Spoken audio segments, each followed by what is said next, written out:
that the digital was coming, to make sure that it was presented correctly and in a good way. And like Jill mentioned, it's not virtual school, though you'll have the device for those requirements. We'll talk about that a little later. And it's not computer lab.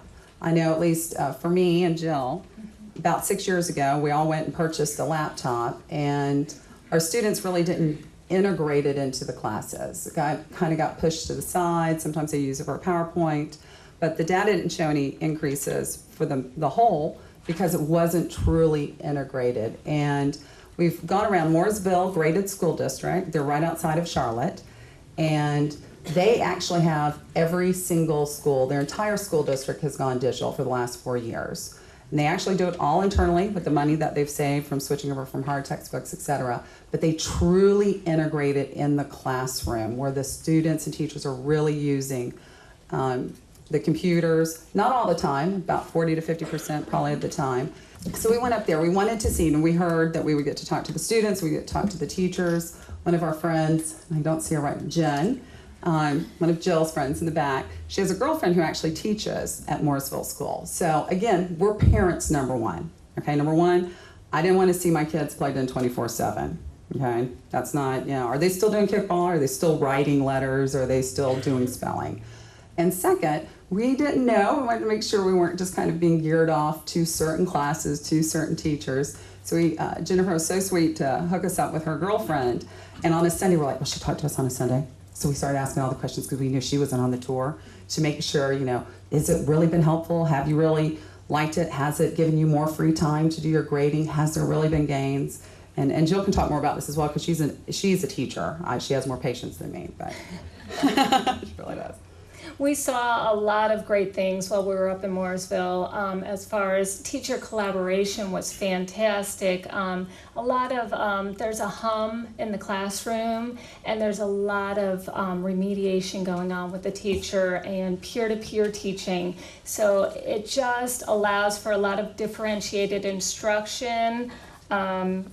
There's some concerns that have been brought to our attention, such as, what about internet at home? If the students are doing everything online in the school and we don't have the money to have internet at home, how can you handle that? And the teachers in Mooresville came up with some great backup plans. Everything's turned into a PDF file, or the students save it on the desktop, so they don't even have to access their internet at home.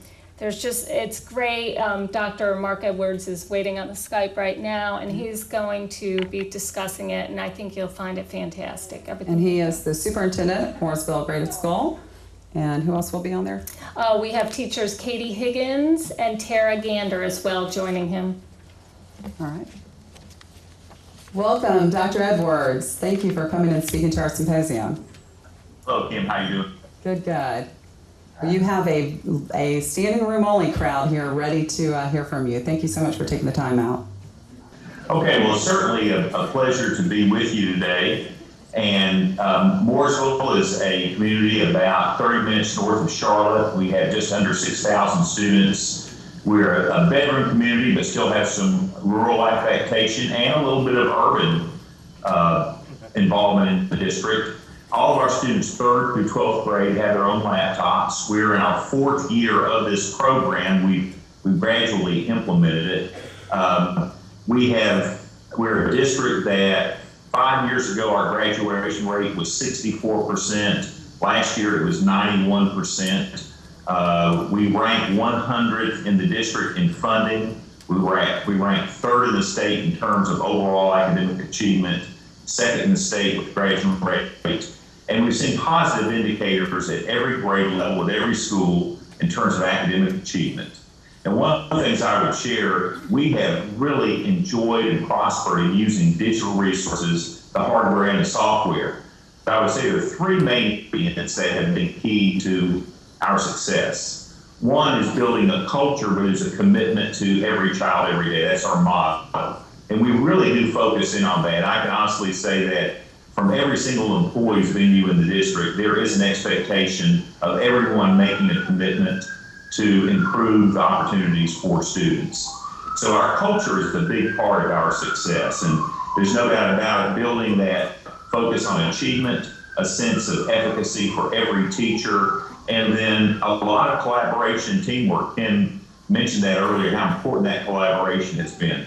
Another key is then using the digital resources. We have moved primarily to using online content. Now, we still use textbooks sparingly. I like to quote our principal, Mooresville High School. He says, divorce proceedings are underway, and we're almost at the point where we're not using textbooks to any great extent. And we really don't see the great value because it's a very limited resource. Now, the other piece, along with the culture, the digital resource, is the focus on achievement and using data and using formative assessment to build instruction and really to inform what we're doing. Now, you blend in a lot of student interest because of the currency of information that they're using. And then also there's a huge connect between students and what they're doing in school using digital resources and how they can see themselves in their future. The relevance factor is big. You heard Kim mention the hum, and I think that's because we had moved from didactic whole group teaching to what primarily a lot of group work, project-based, differentiated learning. Our commissioner was here a few months ago, and she said it was the best differentiation she's ever seen in her career. We have had visitors from 40 different states coming to Mooresville. We've had researchers in here. We've had school districts from all over the country. And I will tell you, in looking at the digital program, they usually talking about the holistic piece, culture, the focus. And one thing that I will share is the doability. There's a lot of questions, how can we afford this? And we've had very few districts that have visited us with less resources than we have. We've repurposed our funding. We don't talk about, this is not new dollars, and this is also not about having a bunch of donations or grants. It's about looking at the resource base that you have and then using that effectively. And then ultimately, I think it's a lot of old-fashioned teamwork, setting goals and aspirations. We're in the middle of our testing right now, and two of our instructional leaders who you'll hear from in just a minute, we were just talking earlier, just a few minutes ago, how our goal is to be the #1 performing district in the state, one of the strongest in the nation, and we are seeing gains this spring. We'll have those results next week at every single school. And when you get up to 90%, you're really into some strong territory. One data point that I'd love to share is that at all of our elementary schools, at the 3rd grade math assessment for the state, which is a very rigorous applied math assessment, our pass rate for all schools is 95%. Our pass rate for all subgroups is over 90%. So we have a real strong program. We've seen gains this year, again, in every content area. And we've seen some gains where we've really focused on using primarily digital resources. And when people ask us, what is the key? I will tell you the key is not a piece of hardware. Key is the job that our teachers are doing. They've really transformed this resource to enhance their teaching and really to focus on individual delivery. And we have great detail about every single student every single day.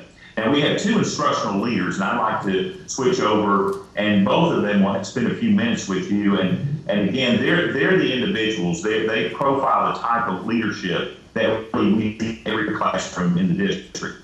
Katy Higgins is with the English department at Mooresville High School. She's been featured in 2 or 3 publications. She's helped lead work with project-based National Digital Learning Day. She's involved with that. And then we have Tara Gander, who was the tech facilitator at East Mooresville Intermediate School. Previously, she was the grade level department chair, and now she's really transitioned into this instructional leadership role with technology. Both of them are outstanding leaders, teachers, and innovators, and they'll share some comments with you this time. And we're going to start off with Katy Higgins, and Katy will move right over to the screen at this time.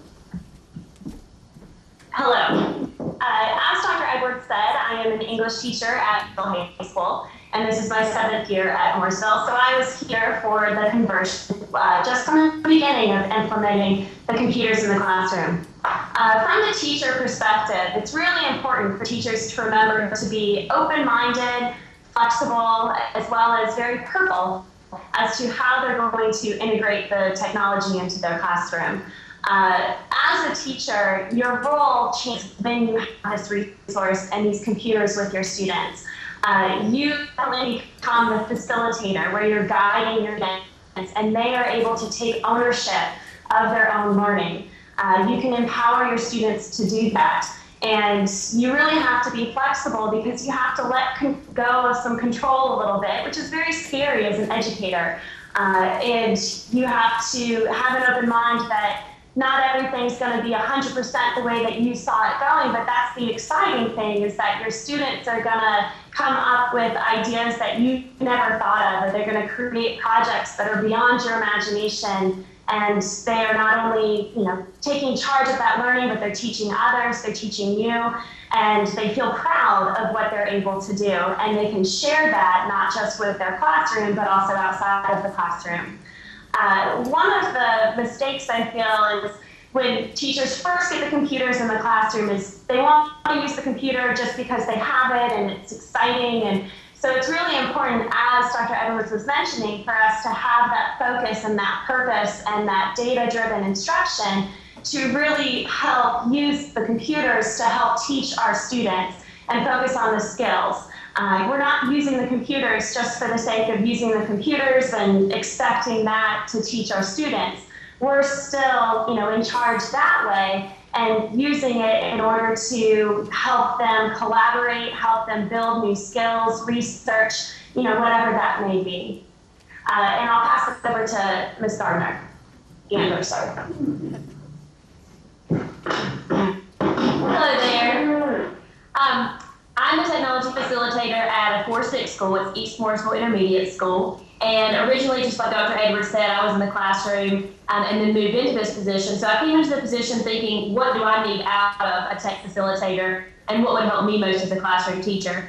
And I think, just like Mrs. Higgins was saying, everybody is willing to do, go above and beyond and to use the computers and to do what they need to do. But sometimes they have a little bit of trouble thinking, how am I going to do that? And what's the most effective way to do it? And so that's where my role comes into play. So part of what I'm in charge of is staff development. And we have staff development every Wednesday after school from 3 to 4, 4:30, where we present some type of new technology, some kind of new idea. It may be me presenting on something that I've seen in a teacher's classroom or an idea that I've read about or read on a blog, an idea that I got from my master's program. It may be a teacher that's presenting that I've seen that I think she did something fantastic in her classroom and ask her to share that with the staff. But then part of what I think makes that so effective is that then the administration holds teachers accountable for that particular idea or topic and then follows up with them to see if they're actually following through with it. So if we present something on, say, Discovery Education and using the new tech book, which is something new that we've gotten this year, then our principal would then follow up and say, okay, well then in the next 2 weeks, I'd like for everyone to just email me a time that you're going to be using it. And I just want to pop in here and do it's not a formal observation by any means, not even really a walkthrough. Just let me come in to see how it's going. And then I just want to talk to you about it. Did you like it? Did you not like it? Was it effective? And so I think that follow-up really makes it well. Aside from Wednesday staff development, I also do, besides Wednesday staff development, I also do I meet with the teachers bi-weekly to discuss their plans and to work during their planning time.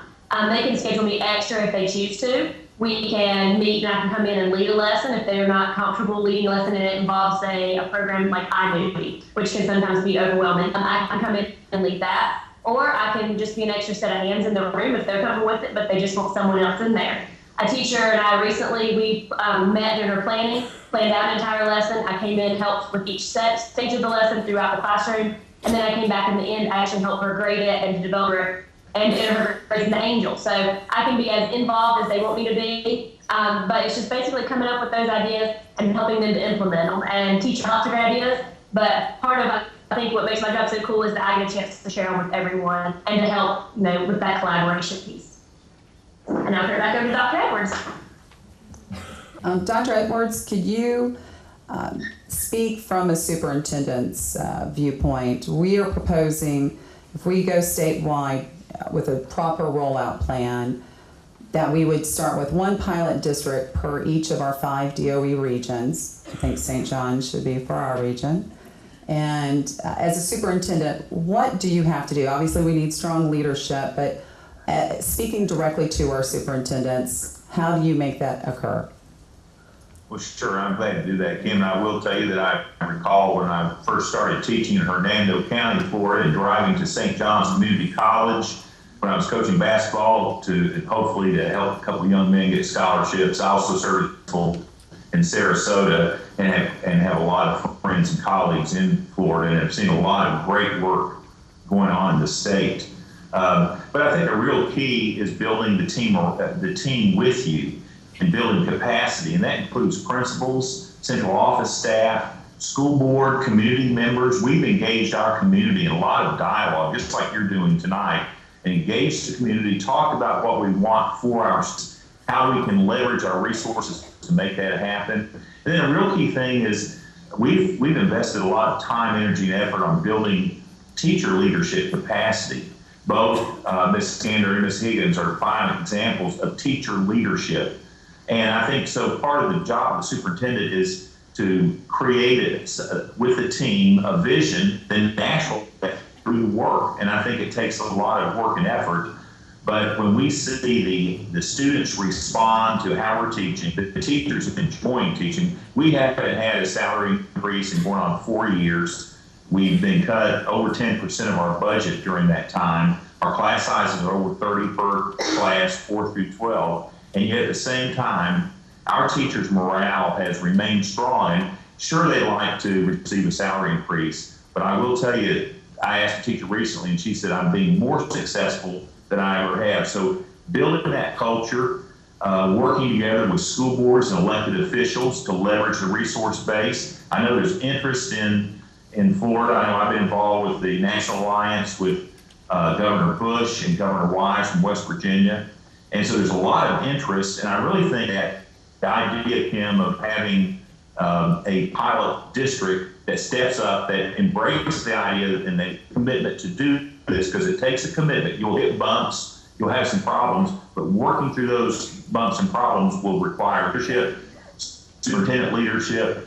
But I'm sure that there are many outstanding, distinguished superintendents in Florida that can step up to the plate, and then you rally that team in the community. And I think that great things can happen. And of course, we would love to have guests from Florida back up to visit with us. I will tell you that we're booked till next February in terms of we have a monthly visit. We don't have any open until next February.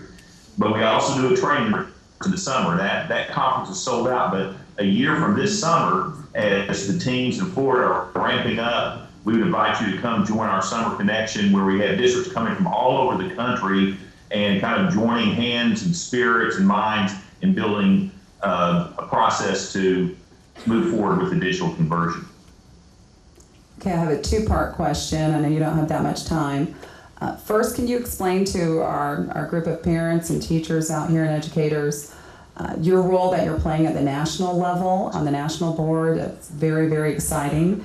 And second, I'm not going to let you get off Skype without telling us about your new book and when it's coming out. Okay, Kim, I'll be glad to do that. At first, Mooresville has become I guess I'll quote the New York Times, it's the de facto model for the country in regards to this. We were featured in a article in February, this was read and blog article in the New York Times this year. August will be featured on a documentary from Fox News. Juan Williams was here recently filming this, and in fact, some of the policy, I think Governor Bush will be featured in that same documentary.